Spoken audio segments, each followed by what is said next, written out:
Well, today I am really, really honoured and privileged to have the amazing Dr. Christina Rahm on my show today.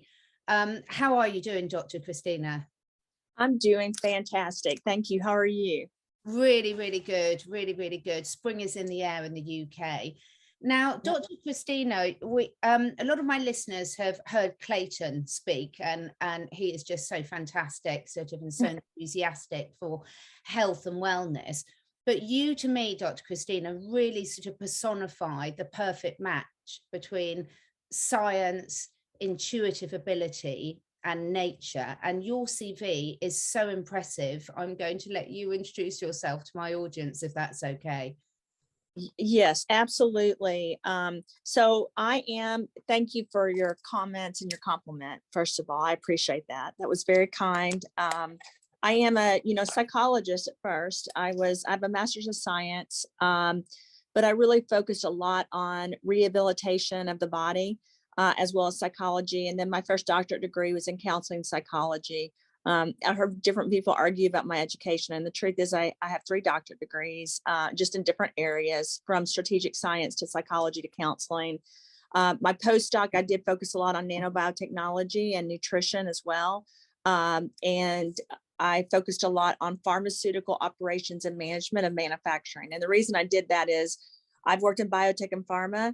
I was a psychologist as well, and I really wanted to go full circle and understand not just how to develop products, but how to manufacture them, and then how to really help people. And for me, my focus has always been the mind, body, and spirit. It has never been just the body, to be honest, because at the age 25, I had cancer. I lost a child. I had a brain tumor. Before that, I had Lyme disease. And basically, I had a cascade of events that happened, and I was worried I wasn't going to really make it. And so from that day on, and I had a sick, lost a child, and then another child that was sick. And so from that day on, I really understood. It was eye-opening to me because I had a pretty good life. Some things had gone wrong, like all of us, but it really woke me up to understand what was really important. And it really wasn't my physical health that it woke up. It woke me up spiritually and emotionally and mentally, and to understand that I needed to spend every day on this earth doing the best I could and with what I was given. And what I mean by that, it was really important to me that I use the gifts, because we all have important gifts that we're given, right? But you have to basically align those gifts spiritually, energetically, and again, emotionally, mentally, and physical, to achieve things that you need to achieve. So from that day forward, I really looked at it like, okay, I don't know how long I'm going to be here. So while I'm here, what is my goal? What am I supposed to do? And that's when it really hit me. I'm supposed to be a positive example. Yes, God gave me a scientific, mathematical mind. It runs in my family. But I was an artist. My mom's a musician. And I thought, gosh, how do I incorporate all of this? And really, everybody that I meet, my goal was to try to heal, right? And try to promote wellness and health. And for me, it wasn't even about the length of my life, like I said, because I didn't know what was going to happen. It was, I love your cat. I love animals. Yeah, so do I. Sorry about that. She was just about to knock everything flying. So beautiful, by the way, beautiful. I always believe, I don't want to get off topic. I love animals. I feel like they're spirit animals. I feel like they're here for us to share an experience as well. But going back to this, from that day on, I really kind of changed. I spent hour after hour trying to really focus so that I could give back. And I'm not a martyr. I'm not someone that thinks that I don't enjoy, I don't deserve to be happy, or that I just want to give. It really taught me about this equilibrium too during that time of, it's important to give, but it's also important to receive, right? And so it's really, for me, was eye opening. And I know you've talked to Clayton. Clayton came into my life and was very much told me about how he felt. But it's really odd from that day. And I haven't talked about this a lot. I probably have never talked about this. I never felt like my job was to get married or to have children. I always felt like my job was to share what I was feeling and making and doing with others. so that I could leave something that would help and not harm the world. Because I did start noticing there's all these things around us that have to do with money or have to do with personal ego or narcissism, on our side. And so I really made a promise to myself that I would always be humble, that I would work very hard every day to create this environment for people and for myself, obviously, where we could heal, self-heal, and really promote wellness by doing things that were good for us and also good for others, right? So in a time where we know there's so many environmental toxins that are causing more cancer, causing more autoimmune disorders, causing more spiritual, emotional, mental issues, I focused on creating solutions. And at first I did that a lot in the pharmaceutical and biotech. And even going back to when I was first diagnosed as a psychologist, I started researching and implementing that into how I was treating patients there. But moving on to pharmaceutical and biotech, I started, I really felt like I was helping people. I would do a lot of patient talks as well as a counselor, and became a scientist in those companies, and was moved over to the research side. That really was not my intention, but because of my education, they did that. So that propelled me, of course, to go back to school again and really focus more on development. But the goals never changed. The overall goal was whatever position I was in, I had to use my gifts every single day to help people because I may not be here, right? And so through that, I actually was able to get rid of the brain tumor. That doesn't mean it won't come back, and I know that. My syringomyelia in the spine is very small. It's a tumor that's inside the spinal cord, and it has not been growing, which is really great too. And then I had melanoma, squamous, basal. I had cancer throughout my body. So I never thought for one second, I'm never going to have this again. I never crossed my mind. I just knew this is my journey now. I have to accept it. I went through days where I felt sorry for myself. And then I realized this isn't helping me either. I still go through those days. Like this weekend, I realized I had not had a night at home where I had been home earlier than 10 or 11 at night and gone to bed like at 1. And I was like, oh my gosh, I'm exhausted. And I kind of got mad thinking I'm not sleeping enough. And then I had to reel it back in and say, okay, that's your fault, Christina. Don't feel sorry for yourself. Just change it. So I literally, from the age of 25, I had this mission of spiritual, emotional, mental, physical wellness for myself and for others. And for me, it hit me, if I was just going to do it for myself, it was great because I could share that light with others. But if I could share some of the stuff God gave me, the gifts, which are formulations, are creating things that can help people, then it could help even more people. And, Clayton joined me on that journey. He had his own journey that's different than mine because we're all different. And we need to celebrate that, right? People say to me, how in the world did you two get together? You're so different. I mean, we're so different. And I say, and I had someone this morning ask me, do you guys ever argue? I'm like, oh yeah, we don't always agree. But it's really odd we don't stay mad at each other. I have this thing. I just think anger and bitterness, if you let it sit and simmer, it's just horrific for you. So I just won't participate in that. And I've had lots of people attack me throughout my career, and I actually don't even stay mad at them, because for me, it's just not, it doesn't help with this equilibrium of energy. That's all we are, right? We're this energetic ball. And so if we can make our energy brighter, if we can make things lighter, if we can provide and protect for the community inside of our body and show love, we can show it outside even more. And so that's always really been the mission. And I don't look at that mission being any less, like I said, emotionally, mentally, or spiritually or energetically than physically. I know everyone thinks of me as a scientist that creates formulas, but for me, that was not the mission. The mission was overall creating an environment so that we can thrive and not be stifled or not have our light go out. I remember being little, and my mom used to sing "This Little Light of Mine" to me when I was little. I'm going to let it shine. I'm going to let it shine. And regardless of your religion, spiritually, I believe that we've got to let our light shine. And Clayton has developed this amazing community of wonderful people like you that they have taken their light and they're letting it shine even more, and everyone's doing it together. And I think what I love about that is there's not this jealousy. Yeah. There's not, I mean, it's, and it's equal, because I don't know if you've heard me talk where I say this, and I'm sincere about this. Yeah, I have a piece of this community, right? Of this puzzle. But there's so many people in this puzzle that will end up being even brighter than me. And that's okay. You know, that's how it is. We just have to support each other. And in a time where there's been extreme darkness, right? Because of the pandemic and the different things going on, I've really maintained this energetic equilibrium of, okay, this is how you guys feel. And I understand that, you know, you guys are on this side, and then we have this other community on this side. And I understand both of them because, again, we each have a different path. But if you can keep going back to this spiritual, energetic light of trying to improve wellness overall in yourself and in others and throughout the world, we will continue to create a wonderful environment where the people in that environment may not be able to change everything outside, but we can grow in a positive direction together. It's just so amazing, Christina. Funny enough, I've just taken off my t-shirt I was wearing because it had muddy cat prints all over it. They're born for a time like this. And you sum this up beautifully, Christina.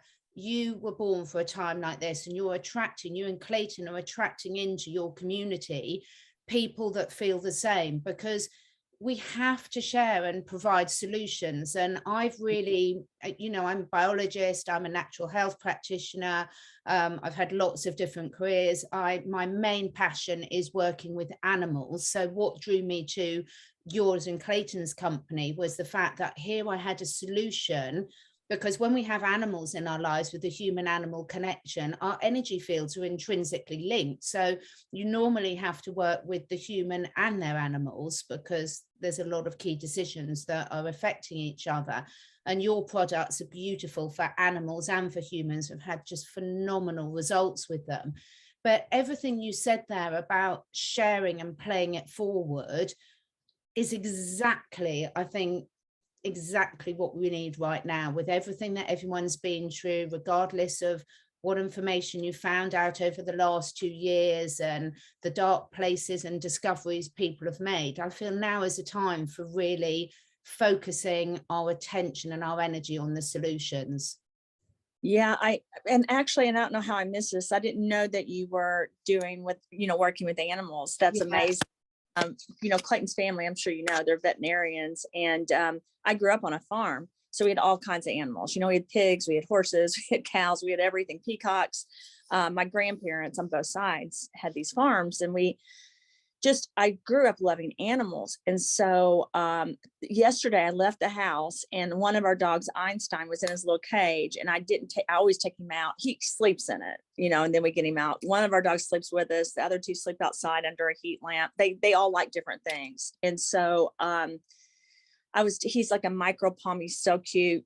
Clayton doesn't probably put him on any of the videos. He's so tiny. He's like this white fur ball. And I said, I'm so sorry, Einstein, that I'm leaving, and I was really late. I can't pet you. I'm so sorry. I felt so guilty all the way to the office that I hardly couldn't stand it. And then Clayton, sometimes we bring all the animals to the office. He brought Einstein in, and I put Einstein out, and you would have loved this. He has a little diaper because he sometimes uses the bathroom, little diaper on him. And I was talking to him, and I agree with you. They have this energetic field. They have this energy that's really important. And a lot of that energy is very healing, you know, for dogs. And you know this as much or more than me. They can help. They can sense when something's wrong. They'll come lay by you when they know you need help.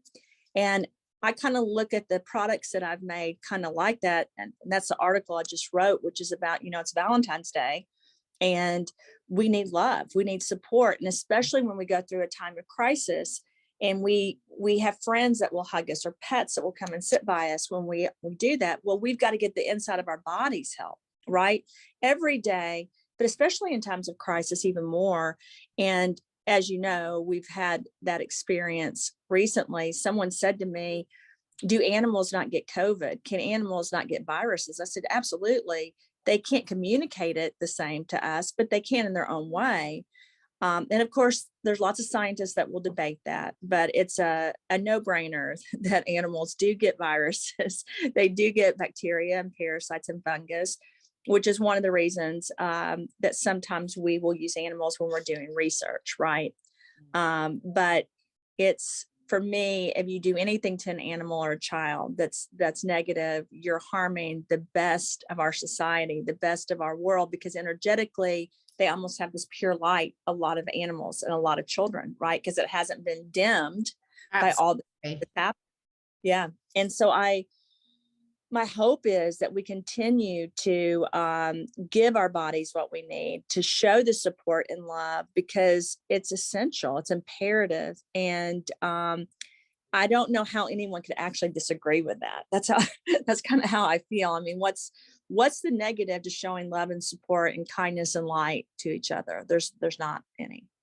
Oh, I so agree with you. And you know, we can't separate, can we, the sort of mind, body, spirit. You've got to look after each of those legs of that triangle is really, really important, because they're all going to impact each other. And that's what I love about the range of products you do. And I will point everyone to the videos below if you want to go into the details of the different products, and your lovely interview that you did with our mutual friend Al Pasoni the other week as well was absolutely fantastic. But what I really wanted to do today is just show people, there's been a lot of negative press recently, Dr. Christina, over the last couple of years about the scientific community. And I think it's so important that we see the good, because you know, I'm a scientist, but I'm also a natural health practitioner. And there's a reason why we call them complementary therapies. We don't need to throw the baby out with the bathwater. Take what's good. And what you've managed to do is take all the different bits of your knowledge that you've built up over your absolutely not only just phenomenal work career, but life experiences, and pull those together, which is just beautiful to see. Well, thank you. I'm sure you're doing the same thing. I'm remembering now some comments Clayton has made about you. So I have this memory where I'll just kind of pull it. And I know you're doing a lot of fantastic things as well. Scientifically, it's been tough. I'll tell you this, as a scientist, for me, because I have worked for a lot of these companies, I'm disappointed a little bit in some of the approaches. You know, I feel like as scientists and doctors and healthcare workers and researchers, we are obligated to tell the truth and to holistically, through a continuum approach and holistic and collective approach, look at everything. And unfortunately, sometimes science can become about money more than it can become about healing.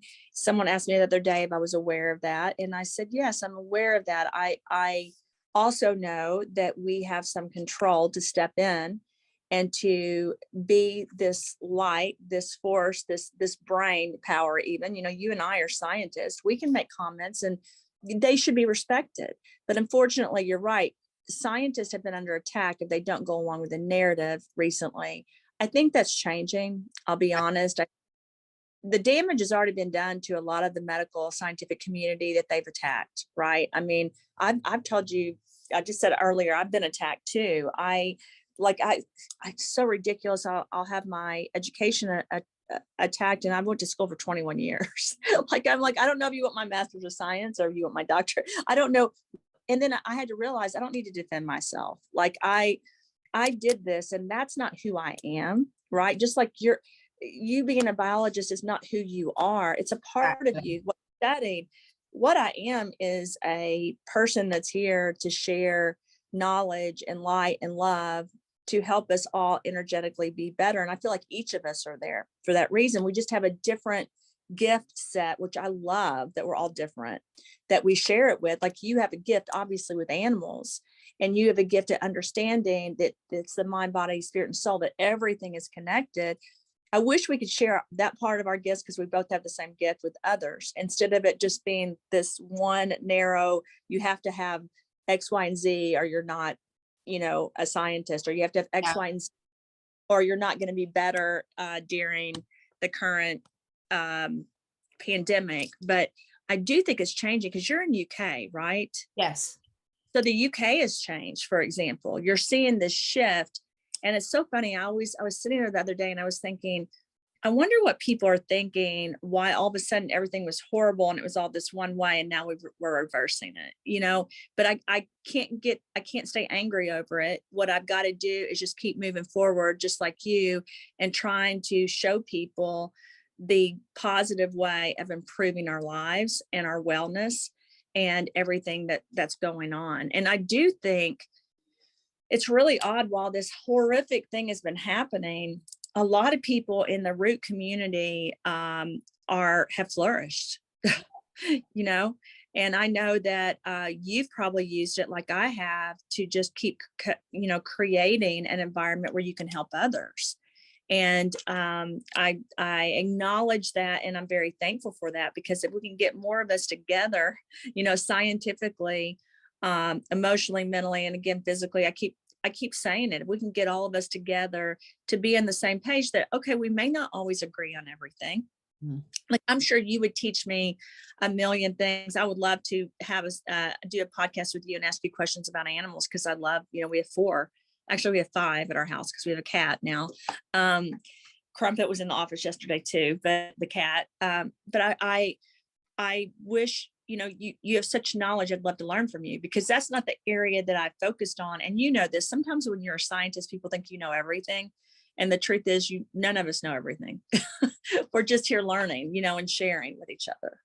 Yeah. And how boring would it be if we were? And I think, people that sort of know me know that I only talk about and products that I personally use and have got personal experience of. And that's why, I'm so drawn to what you're doing as a company is bigger than just your products. It's really putting your money where your mouth is and creating a community of people that have all got the right intention to share and make the world a better place.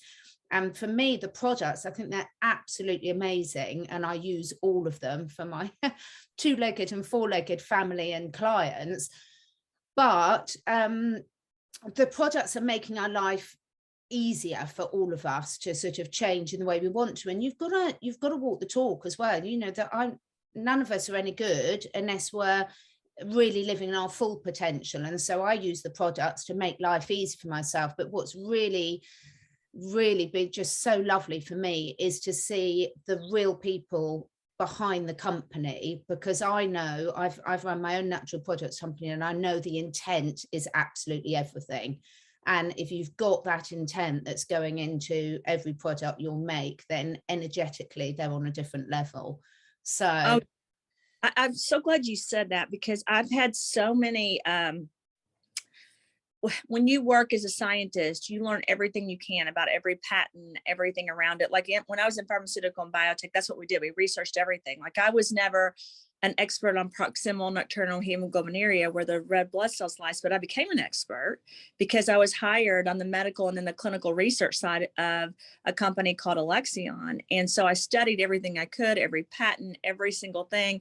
And then I started being an expert right in front of all the doctors throughout the United States and throughout the world, candidly. And I started doing research and investigator-sponsored trials.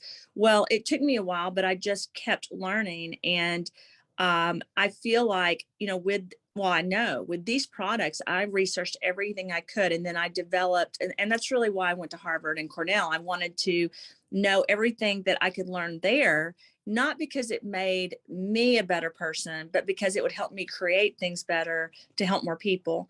So when people ask me about the bioavailability or the efficacy and safety, I say the truth. I worked on this throughout my career. And my intention was one thing. My intention was to help others through. Mm-hmm. Phone's ringing in this. So my intention was to help people to have better health and wellness, and not just, again, through their whole body. So when I said health and wellness, I always meant, and I've always meant, everything. The alignment of the pineal gland and the heart and the stomach, but also all the spirit and the energy inside of you that we use on the outside of us as well. I think that's really hard sometimes for people to understand, but it's my intention. And as a nanotechnologist, nanotechnology does a lot of negative, but if you use it with a natural perspective instead of synthetics, you can actually use it to increase the natural ability that the body has. The problem with most nanotechnology products is they're synthetic. They're not natural. And so I just work on delivery systems. And really what I do is I use more emulsions than anything so that it will be bioavailable to the body. And my intention is very pure. And I think that's why it frustrates a lot of other doctors and scientists that just want to make money. You know, that's not my intention. I could sit and talk to people all day and show them that I love them and help them. That's equally important, but I was able to create these products because the intention was to eradicate and get rid of bad things in the body that are dark, that we don't need, and to put more light and to put more energy into the cells that are positive and help them flourish and communicate.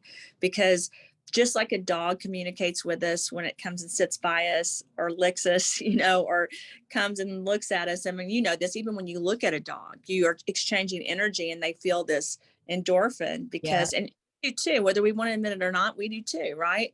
And my intentions with the products were to do the same thing, to share with the cells this light and this love and support, and to give our bodies the best we can, because I think some people don't talk to the inside of their bodies, and I do. And I know that sounds weird, but I'm like, I look at myself in the mirror and I say, I love you. And let's do this, because I feel very thankful that I'm, you know, 52, and that when I was 25, I've made it this long, and that I've been able to continue to have a good, productive life and to help others. And it's a pure intention. There's not a negative, there's not any selfish intention involved in it. And I think that's important. I think that's really important for all of us, because it's hard to put my ego on check. I'm going to let you know that there's many times I'm like, that was an ego thing, Christina, that's wrong. Step back, be humble.